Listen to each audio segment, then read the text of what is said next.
What happened to Adriana Smith is a tragedy.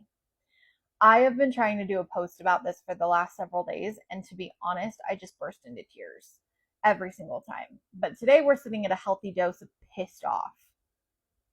I don't think that we are speaking up nearly enough about this situation. I don't think we have even hit the tip of the iceberg on the level of fuss that we should be making about this situation. And to be honest, I'm looking at some of the people in my community right now, and I'm not thrilled over the radio silence.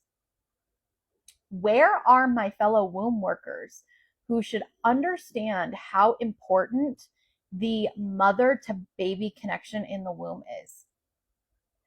Where are my birth doulas who are supposed to be sacred keepers for and advocates for mothers and the birthing process and their babies? Where are my trauma educators who should understand the birth trauma imprint that will occur for this baby that is currently fighting for its life in the NICU? And we're not even going to talk about what quality of life this baby potentially has if it makes it out of the NICU.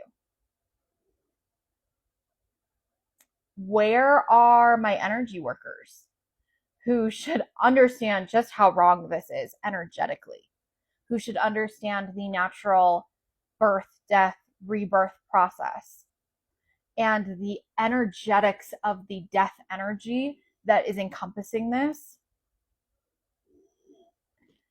Where are my medical professionals and my OBGYNs who should be arguing the ethics of this, who should be speaking on the lack of nutrients that trying to pump them through a tube into a body with a person that's no longer there in the hopes that that's going to be enough to properly sustain and support a baby through its development to a space of thriving.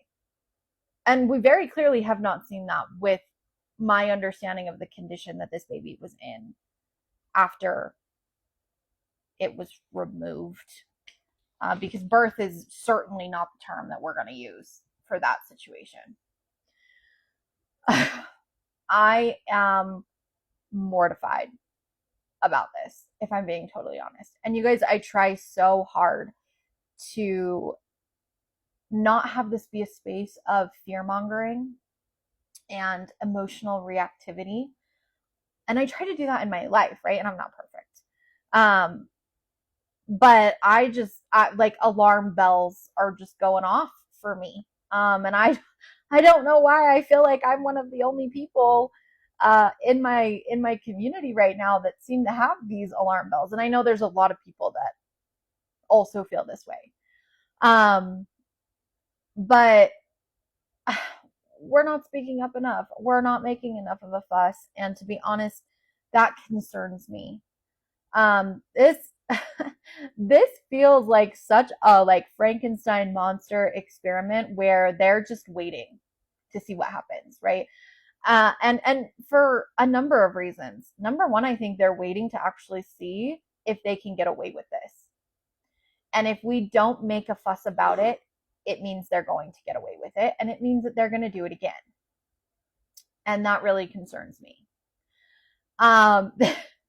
It feels like this is such an experiment on, I don't think that we have fully come to terms with the level of hatred the energetics that is the patriarchy really does feel towards women. And I think a really big part of that is the fact that we are the creators of life. And they can't do it without us. And I think that really bothers them. And don't get me wrong, I don't think it's because they value life.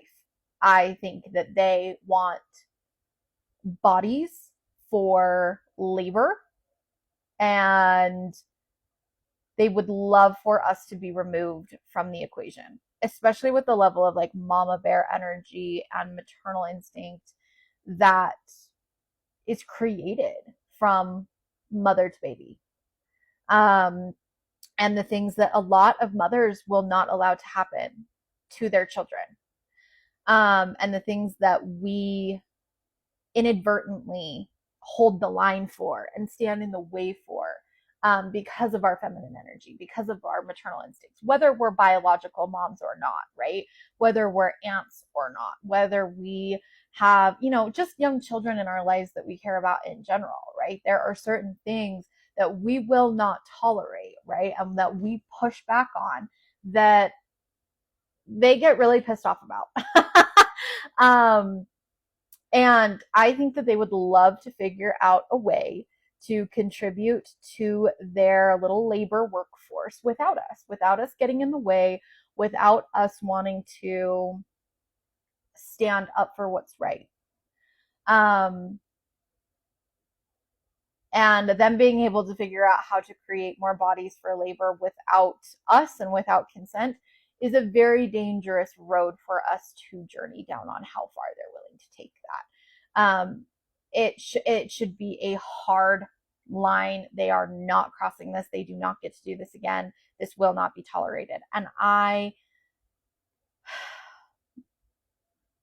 while I don't want to fearmonger, I also want to create a space of emotional safety for the big feelings to come up.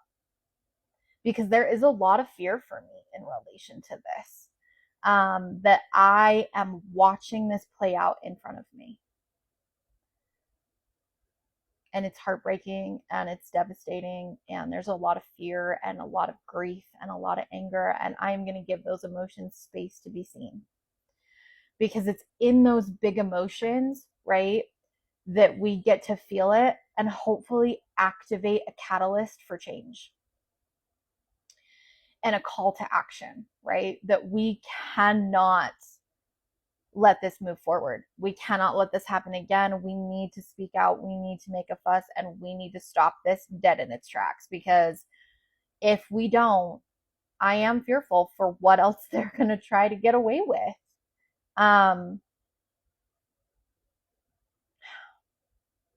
It's one thing to sit here and look at these movies and TV shows and books and go, oh my gosh, this is a terrifying concept. What were to happen if this was real life? And then it shows up in real life and we don't do anything about it.